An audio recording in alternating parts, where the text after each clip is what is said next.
વડોદરામાં મોંઘવારીનો ડામ, નવા વર્ષે પીએનજી સીએનજીના ભાવમાં વધારો, નાગરિકોની ચિંતા વધી।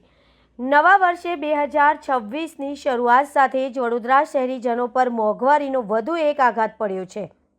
વડોદરા ગેસ લિમિટેડ વીજીએલ દ્વારા ઘરગથ્થુ ઉપયોગ માટે પાઇપેડ નેચરલ ગેસ પીએનજી તેમજ વાહનોમાં વપરાતા કોમ્પ્રેસ્ડ નેચરલ ગેસ સીએનજીના ભાવમાં વધારો કરવાની જાહેરાત કરવામાં આવી છે। વીજીએલ દ્વારા જાહેર કરાયેલા નવા દર મુજબ પીએનજીના ભાવમાં પ્રતિ યુનિટ 73 પૈસાનો વધારો કરવામાં આવ્યો છે। આ વધારા બાદ હવે વડોદરામાં પીએનજીનો નવો ભાવ ₹50.23 પ્રતિ યુનિટ થયો છે।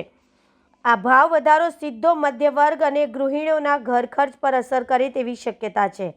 ઉલ્લેખનીય છે કે તાજેતરમાં રાષ્ટ્રીય સ્તરે પેટ્રોલિયમ અને નેચરલ ગેસ રેગ્યુલેટરી બોર્ડ પીએનજીઆરબી દ્વારા યુનિફાઇડ ટેરિફ લાગુ કરવાની અને ગેસના ભાવમાં રાહત મળવાની ચર્ચાઓ ચાલી રહી છે।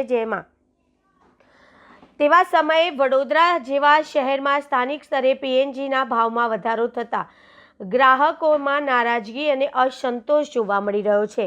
ગેસના ભાવમાં વધારો થતાં ઘરેલું બજેટ પર બોજ વધશે તો બીજી તરફ વાહન ચાલકો માટે સીએનજીના વધતા દરો પણ દૈનિક મુસાફરીના ખર્ચમાં વધારો કરશે। નવા વર્ષની શરૂઆત જરૂરી સેવાઓ મોંઘી બનતા વડોદરાના નાગરિકોમાં ચિંતા વ્યાપી છે।